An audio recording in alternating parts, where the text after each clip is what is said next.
बहुत बहुत धन्यवाद।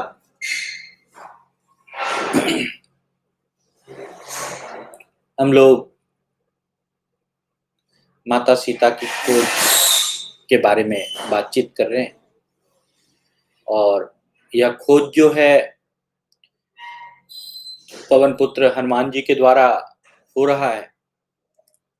तो रावण के भवन के मध्य भाग में खड़े होकर बुद्धिमान पवन कुमार कपिवर हनुमान जी ने मणि और रत्नों से जड़ित एवं तपे हुए सुवर्ण गवाक्षों से रचना युक्त एक विशाल विमान को देखा और उनको पुनः देखा, बार बार देखा। उसकी रचना, उसके सौंदर्य को किसी दृष्टि से मापा नहीं जा सकता। वह इतना अनुपम था। उसकी कहते हैं कि स्वयं विश्वकर्मा ने उसे बनाया था और बहुत ही उसकी प्रशंसा की थी। और जब वह विमान आकाश में उड़कर वायु मार्ग में स्थित होता था, तो उस सौर मार्ग में, ऊपर के आकाश मार्ग में, सौर्य मार्ग में वो बड़े अच्छे चिन्हों से सुशोभित होता था। लगता था कि कुछ अचंभित चीज जा रहा।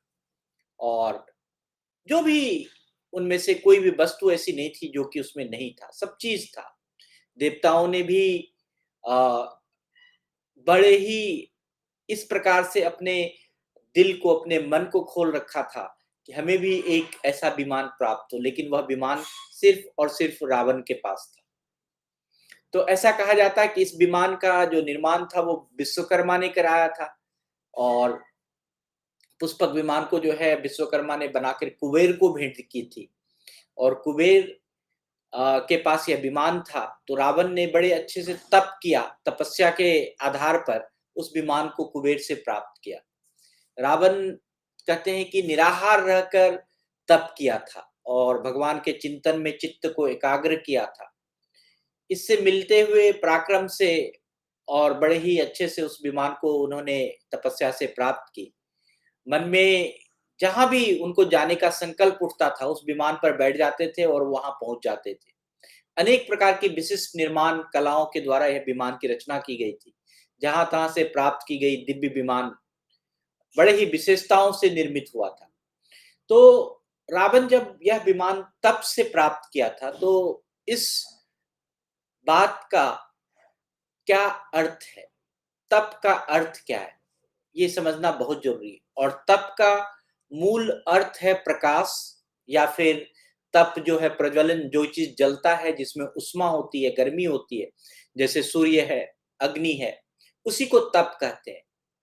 किंतु धीरे धीरे जो है, जो तप का अर्थ है एक रूढ़वादी विकास में फैल गया है। और इसका उद्देश्य जो है विशेष वस्तु की प्राप्ति के लिए, या आध्यात्मिक या शारीरिक अनुशासन के लिए जो है, जो भी देह को कष्ट देते हैं उसी को हम तप कहने लगे हैं।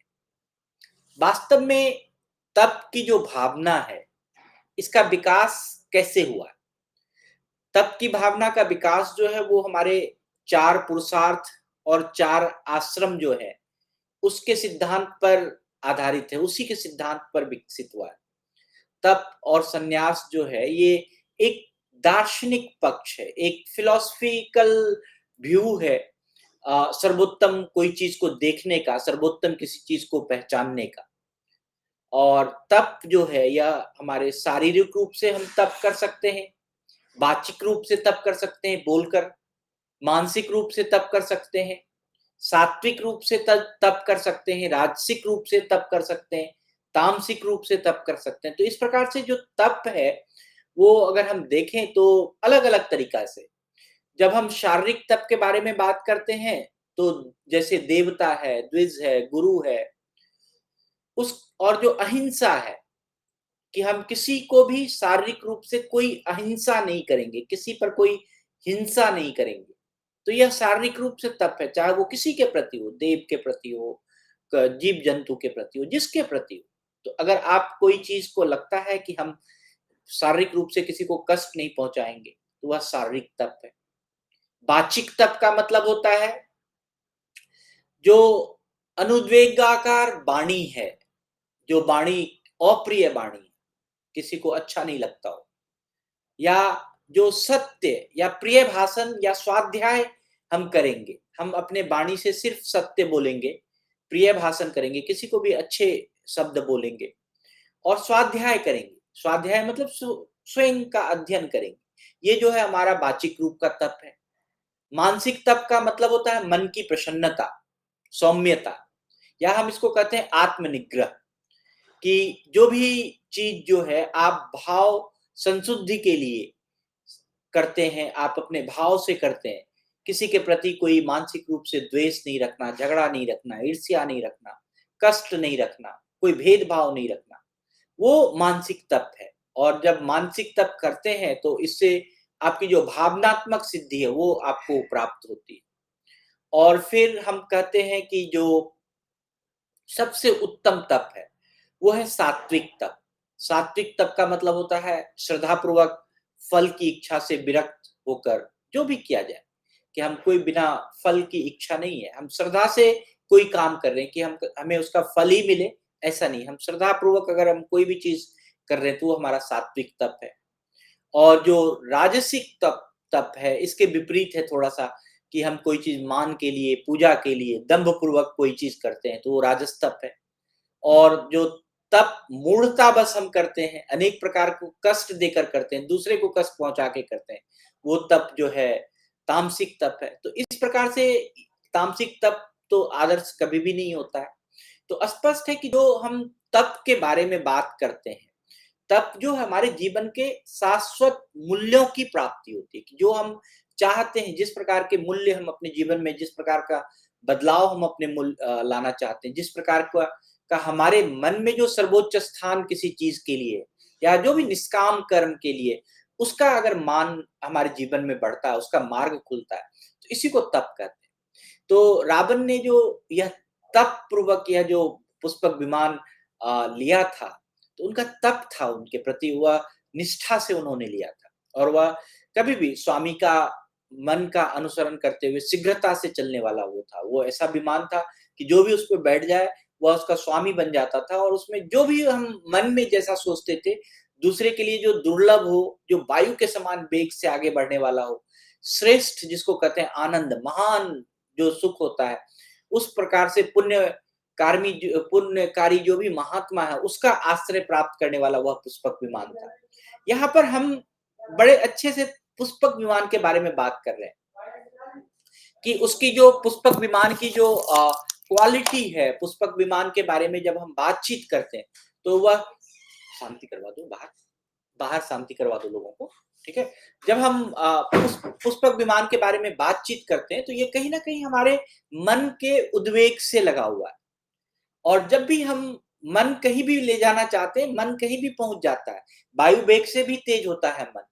आप कोई भी चीज छोटे छोटे शिखर पे पहुंचना चाहते हैं, जो आनंद प्राप्त करना चाहते हैं, जो आप जिस प्रकार से करना चाहते हैं, आप जहां भी अपने नेत्र को घुमाते हैं, इधर उधर करते हैं, बड़े ही जो भी भोजन करना, महान वेगशाली काम करना, आकाश में विचरण करना, दिन रात के समान अगर आपको चलना है, सहस्त्र आप चीजों का भार सहन करना, या सहस्त्र चीज आपके पास आ जाना, इस प्रकार का जो मन है, या आप अभी वैलेंटाइन वीक्स चल रहे हैं तो इसमें हम कहें कि बसंत के समान आप पुष्पों की तरह कोई चीज आपके पास मिले, तो इसीलिए पुष्पक रमणीयता, कोई चीज का दिखना। तो ये जो दृष्टिगोचर होता है, जिस चीज को हम देखना चाहते हैं, वह उसके लिए हमें तप करना होता है। और तप करना होता है जो हमने बताया। तो तप करने से हम सभी के जीवन में पुष्पक विमान हो सकता है, लेकिन पुष्पक विमान को पाने के लिए हमें मानसिक रूप से, वाचिक रूप से, कायिक रूप से हर तरह का तप करना होता है, हमें सात्विक रूप से तप करना होता है। तो जब हम अपने जीवन में तप करते हैं तो हम सभी पुष्पक विमान की तरह जो है श्रेष्ठता को पा सकते हैं। तो हनुमान जी का रावण के श्रेष्ठ भवन में जो वो पुष्पक विमान था, वो रावण के सुंदर हवेली को उसने देखा।